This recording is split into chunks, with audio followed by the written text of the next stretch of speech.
क्योंकि हर बार ये ऐसे आंकड़े फिट करती थी भारतीय जनता पार्टी कि यहां का वोट डिवाइड हो जाता था। जब मैं 2012 में लड़ा तब भी इन्होंने आंकड़े फिट करे और अलग अलग देख पैसे देकर लोगों को लगाया। आप कांग्रेस का वोट नवाब मुजाहिद का लगा लो, यूसुफ का लगा लो, डॉक्टर अनीस का लगा लो, शेर अली जाफरी का लगा लो और अनिल शर्मा का लगा लो, ये 1.5 लाख वोट पड़ता है। कितना? 1.5 लाख। और यहां से इस बार 66, उस बार 66,000 से जीत गए थे।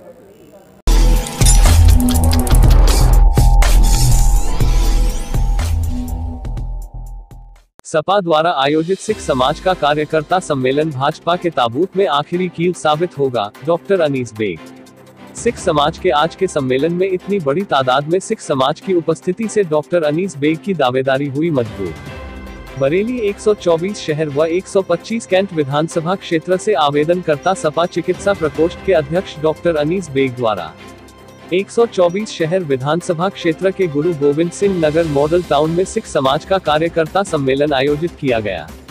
आज के सम्मेलन में बड़ी संख्या में उपस्थित सिख समाज के व्यापारी वर्ग के साथ ही सिख समाज के संभ्रांत लोगों की उपस्थिति इस बात का संकेत है कि आज का सिख समाज का सम्मेलन भाजपा के ताबूत की आखिरी कील साबित होगा। सम्मेलन में उपस्थित सिख समाज के लोगों को संबोधित करते हुए सुरेंद्र सिंह भाटिया ने कहा कि भाजपा से ट्रस्ट सपा की ओर सिख समाज की बढ़ती हुई आस्था इस बात का प्रमाण है कि इस बार शहर की सीट सपा की झोली में अवश्य जाएगी। उन्होंने कहा, सपा सुप्रीमो की नीतियां और डॉक्टर अनीस बेग की मेहनत के बल पर पहली बार शहर में सपा का परचम लहराएगा। सम्मेलन में उपस्थित सिख समाज के लोगों को संबोधित करते हुए डॉक्टर अनीस बेग ने प्रदेश की योगी सरकार पर हमलावर होते हुए कहा कि पूरे प्रदेश में सरकार की जन विरोधी नीतियों के कारण त्राही त्राही मची हुई है। अनीस बेग ने कहा, नोटबंदी से लेकर जीएसटी तक, महिला उत्पीड़न से लेकर किसान विरोधी कानूनों तक केंद्र सरकार एवं प्रदेश सरकार की सारी नीतियां जन विरोधी साबित हुई है। कानून व्यवस्था के नाम पर पुलिस का उत्पीड़न लगातार बढ़ता जा रहा है। महंगाई व भ्रष्टाचार चरम पर पहुंच चुकी है। यही कारण है आज सिख समाज के लोग भाजपा सरकार को उखाड़ फेंकने के लिए तैयार बैठे हैं। डॉक्टर अनीस बेग ने कहा, 1985 के बाद यह पहला मौका है जब सिख समाज के लोग पूरी ताकत के साथ समाजवादियों की सरकार बनाने का संकल्प ले रहे हैं। आज का सम्मेलन इस बात का प्रमाण है कि जो 700 से अधिक किसान आंदोलन के दौरान शहीद हुए हैं, भाजपा सरकार को सत्ता से बेदखल कर सपा सरकार बनाकर उन शहीदों को श्रद्धांजलि अर्पित की जाएगी। सिख समाज के सम्मेलन में उपस्थित लोगों को संबोधित करते हुए सपा के महानगर अध्यक्ष शमीम खान सुल्तानी ने कहा, हमारे नेता अखिलेश यादव ने जनहित की जो घोषणाएं की है उनमें पूरे उत्तर प्रदेश में फ्री राशन योजना के साथ ही 300 यूनिट बिजली फ्री दी जाएगी। कैबिनेट की पहली बैठक में 10 लाख युवाओं को नौकरियों का प्रस्ताव पास किया जाएगा। इसके अलावा किसान आंदोलन में शहीद किसानों के परिवारों को सरकार की ओर से आर्थिक सहायता दी जाएगी। उन्होंने कहा, यह वह घोषणाएं हैं जो सत्ता में आने के तुरंत बाद लागू की जाएंगी और जो पूर्व की सरकार में हमारे नेता द्वारा जनहित की योजनाएं शुरू की गई थी, उन सभी योजनाओं को पुनः लागू किया जाएगा। प्रदेश में हर वर्ग, हर समाज के लोगों को रोजगार के अवसर प्रदान किए जाएंगे और भाजपा सरकार में लाए गए जनविरोधी समस्त कानूनों को रद्द किया जाएगा। आज के सिख समाज के सम्मेलन में महानगर अध्यक्ष शमीम खान सुल्तानी एवं डॉक्टर अनीस बेग, सपा प्रवक्ता मोंटी शुक्ला का सिख समाज के लोगों ने फूल मालाएं पहनाकर जोरदार स्वागत किया। आज के सिख समाज के कार्यकर्ता सम्मेलन में मुख्य रूप से सुरेंद्र सिंह भाटिया, सरदार बंता सिंह, हरजीत सिंह, नवनीत सिंह, राजीव गुप्ता, देवेंद्र तिवारी, कुलदीप सिंह, चरणपाल सिंह, गुरचरण सिंह लांबा, हरविंदर सिंह बेदी, अनुराग त्यागी, अंकित यादव आदि मुख्य रूप से उपस्थित रहे। बरेली से रफी मंसूरी की रिपोर्ट। कि आपने जो सरकार पिछले 5 साल में चुनी है वो सरकार कैसी और किसने कैसा काम किया है और आने वाली 5 साल की सरकार आपकी कैसी हो, इन 2 चीजों में आपको फर्क करना पड़ेगा। जैसे कि मैंने यहां पर पिछले 2 इलेक्शन हुए हैं और मैंने मॉडल टाउन का इलेक्शन की काउंटिंग कराई है, 2012 में भी 2017 में भी। आप लोगों ने, जैसे मैंने देखा है, मॉडल टाउन के ज्यादातर वोट यहां पर भारतीय जनता पार्टी को जाते हैं, मैंने देखा है यहां पर, और आप लोगों ने दिया है और कोई बुरी बात नहीं है, आपने कुछ सोच समझ के किया होगा और दिए होंगे वोट। लेकिन आपको यह सोचना पड़ेगा कि आपने जिस पार्टी को वोट दिया, 5 साल में आपने, उस पार्टी ने आपके साथ क्या किया। अगर किसी पार्टी को आप वोट देते हैं या किसी कैंडिडेट को वोट देते हैं तो उससे क्या चाहते हैं? उससे चाहते ये हैं कि हमारा उस पर हम लोग खुश रहें, उस पर हमारी महंगाई कंट्रोल रहे, हमारे जो बेरोजगार हैं उनको रोजगार मिले, जो हमारे किसान भाई हैं उनको सही जो हमारी फसल है उसका समर्थन मूल्य मिले, उसको सही तरीके से हमारा देखा जाए, और हमारे गरीब भाइयों को, जो हमारे गरीब लोग हैं उनको इस महंगाई से बचाया जाए। यही तो चाहते हैं आप लोग।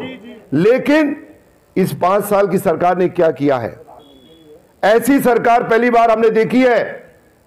हम लोगों ने भी बहुत दिनों से राजनीति करी, 30 साल से राजनीति कर रहे हैं। ऐसी सरकार पहली बार है कि जो के पहले बिल ले आती है और बाद में उस पर सोचती है। चाहे कोई बिल हो, शुरू से लीजिए, जब से सरकार बनी है, जब से गवर्नमेंट सेंटर में मोदी जी की सरकार बनी है, तब से सिर्फ आपको इसने परेशान काम करने का, सिर्फ परेशान काम किया है, सिर्फ आपको परेशानी दी है और परेशान किया है। आप बताइए आज क्या फायदा हुआ किसी को? सबसे पहले एक आए, आपने कह दिया नोटबंदी। उस नोटबंदी से किसको कितना फायदा हुआ, कितना लोग परेशान हुए, और कितने लोग लाइन में लग के मर गए, गरीब आदमी, मिडिल क्लास आदमी कितना ज्यादा परेशान हुआ। कोई फायदा नहीं, सिर्फ बहुत बड़े अमीर जो लोग हैं उनको फायदा हुआ और कुछ फायदा नहीं हुआ। उसके बाद में अब नंबर आया साहब, गरीब आदमी, मिडिल क्लास टूट गया, हमारे व्यापारी भाइयों का। मैं जानता हूं यहां पर मॉडल टाउन में लगभग 90% व्यापारी भाई हैं, 90%। क्या किया भाई? जीएसटी लाना था इनको तो कम से कम कमेटी बनाते, उसमें सही से डिस्कशन होता। जब से जीएसटी आया है, जब से व्यापार में कितना फर्क पड़ा है। आप लोग शुरू में तो समझ में नहीं आया आधे लोगों को जीएसटी, और परेशान हुए नहीं हुए आप लोग? जितने व्यापारी भाई हैं सब लोग जीएसटी से परेशान हुए। पहले नोटबंदी लाए तो गरीब आदमी परेशान, मिडिल क्लास परेशान, फिर जीएसटी लाए, व्यापारी परेशान। कहीं को काम करना नहीं है, रोजगार नहीं देना है इनको, किसानों की नहीं सुनना है इनको। और उसके बाद में सबसे ज्यादा जो काला कानून आया, 3 काले कानून आए, उसके बाद में किसानों के खिलाफ कानून लिया है। भाई जिसके खिलाफ तुम कानून ला रहे हो, किसान कह रहा है कि काला कानून है, जे कह रहे काला कानून बताओ में कहां है? और उस काले कानून ने हमारे 750 भाइयों को, परिवारों को तबाह कर दिया, बर्बाद कर दिया। अगर किसी घर में एक आदमी कोई एक्सपायर होता है, चाहे वो भाई हो, चाहे बहन हो, चाहे बेटा हो, तो उस परिवार पे क्या बीतती है। लोग गरीब लोग मतलब कितने ज्यादा परेशानी में वहां पर बॉर्डर पे बैठे हुए हैं। हम लोग गए थे देखने के लिए कितनी बुरी हालत उन लोगों की है, और इन लोगों को कहीं पर एकदम कहीं से इनके जू नहीं रहेगी, कहीं पर इनको मलाल नहीं हुआ उनका, कहीं किसी ने दुख प्रकट नहीं किया। 750 आदमी मर गए। और उसके बाद में आज जब आपको लगा कि आपकी सरकार जाने वाली है, हर तरफ सिर्फ अखिलेश नारा दिया जा रहा है, हर तरफ अखिलेश की सरकार आ रही है, तो उस प्रेशर में आके इन्होंने माफी मांग ली, और माफी मांग के और कानून तीनों वापस लिए। पहले कह रहे थे काले कानून नहीं है, आज क्या कहा? आज जब काले कानून नहीं है तो वापस क्यों लिया तुमने? ऐसी सरकार जिसने इतना कृतज्ञ किया हो, जिसने वो नजारा देखने को मिला हो लाइफ में, हमारे बुजुर्ग भी बैठे हुए हैं, ऐसा कृत्य किसी ने नहीं किया होगा कि किसानों के ऊपर सीधे सीधे गाड़ी चढ़ा दी गई हो। बताइए, आपने देखा है कभी अभी लाइफ में ऐसा कि सीधे सीधे एक मंत्री के बेटे ने सीधे सीधे हमारे किसान भाइयों पे गाड़ी चढ़ा दी, और वो तो सुप्रीम कोर्ट ने संज्ञान ले लिया, वरना जो उसको गिरफ्तार भी नहीं करते। तो ऐसी सरकार चाहेंगे आप लोग जो बर्बाद कर दिया, आप लोगों को तबाह कर दिया? कहीं से एक काम बता दे जो आपके लिए किया हो इन्होंने। मैं बताता हूं आने वाली सरकार कैसी होना चाहिए। ये पीछे में सरकार के जो कोई किया है, क्या दोबारा लाना चाहेंगे इस सरकार को जो आपके कातिल हो?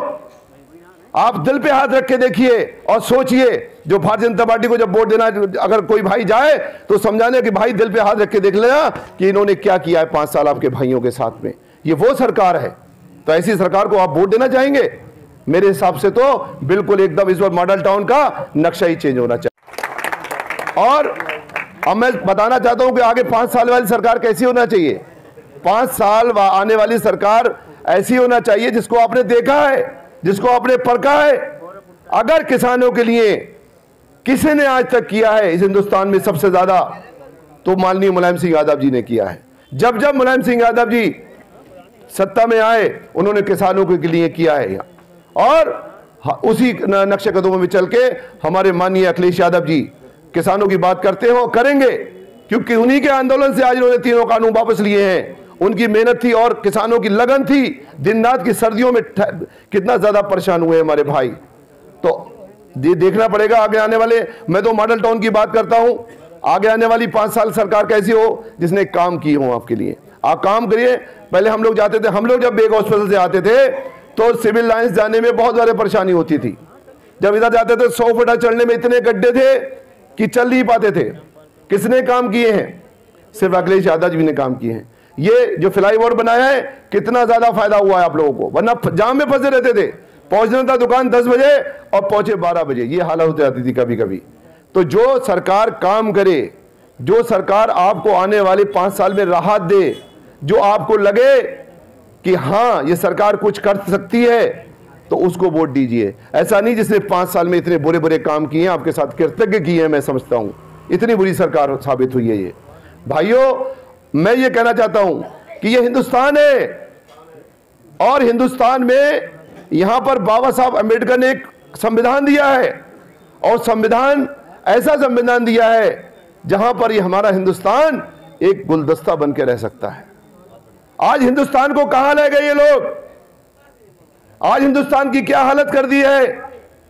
हम हिंदू हैं, मुसलमान हैं, भाई हैं, सिख हैं, ईसाई हैं, सब ऐसा हिंदुस्तान कहां, कहीं कोई ऐसा मुल्क नहीं जैसे हिंदुस्तान है, जहां इतना प्यार से हमारे MP सिंह भाई बिल्कुल भाई की तरह हैं, हमारे भाटिया जी भाई की तरह हैं। हम लोग गले लगाते हैं, जब एक दूसरे को गले लगाते हो तो इन्होंने उस गले लगाने में दरारें पैदा कर दी हैं। आज बीजेपी भारतीय जनता पार्टी कहां ले गई हिंदुस्तान को? अच्छे खासे इंसानों को जो बॉर्डर पे बैठे उनको आतंकवादी कहती है। ये पार्टी है, ये है, ये इनका कथनी और करनी में फर्क है। आप देखिए इनको, आप समझिए इनको। हमको ऐसा हिंदुस्तान चाहिए जहां हमारा हिंदू भाई, जहां हमारा मुसलमान भाई, जहां हमारा सिख भाई, जहां हमारा ईसाई भाई, सब एक प्यार से रहें, मोहब्बत से रहें, एक मुट्ठ होकर रहें। इस बरेली को आगे बढ़ाएं, इस हमारे उत्तर प्रदेश को आगे बढ़ाएं, और इस हिंदुस्तान को आगे बढ़ाएं। तो ऐसी सरकार देंगे आप लोग? बिल्कुल। अगर उनको लगता है कि मुझ में वो काबिलियत है कि मैं आपकी सेवा कर सकता हूं, आपके बीच में जा सकता हूं, आपके सुख दुख को बांट सकता हूं, तो मुझे वो टिकट देंगे।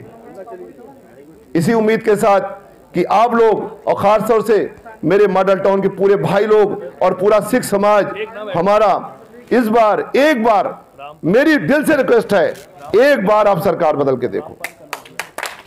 और आप लोगों में हिम्मत है, क्योंकि यहां पर जब भी सीट हारी है, पिछली बार भी आप सोचते हो कि सपा नहीं सकती, मैं कहता हूं सपा इस बार इतनी वोटों से जीतेगी अपनी शहर सीट कि जो लोग देखते रह जाएंगे। क्योंकि हर बार ये ऐसे आंकड़े फिट करती थी भारतीय जनता पार्टी कि यहां का वोट डिवाइड हो जाता था। जब मैं 2012 में लड़ा तब भी इन्होंने आंकड़े फिट करे और अलग अलग पैसे देकर लोगों को लगाया। आप कांग्रेस का वोट नवाब मुजाहिद का लगा लो, यूसुफ का लगा लो, डॉक्टर अनीस का लगा लो, शेर अली जाफरी का लगा लो, और इन शर्मा का लगा लो, ये 1.5 लाख वोट पड़ता है। कितना? 1.5 लाख। और यहां से इस बार 66, उस बार 66,000 से जीत गए थे। ये वोट, अगर इस बार तो वोट डिवाइड नहीं होगा, ये बात फैक्ट है। आप जाके खुद पूछ लो, सरकार बन रही है और आपका MLA भी बन रहा है भाई, तो लेकिन आपके बगैर सपोर्ट से नहीं, क्योंकि लैंडस्लाइड विक्ट्री नहीं होगी, ये अलग अलग पासे फेंकेंगे भारतीय जनता पार्टी के लोग। इसलिए सिख समाज का वोट बहुत बड़े मायने रखता है।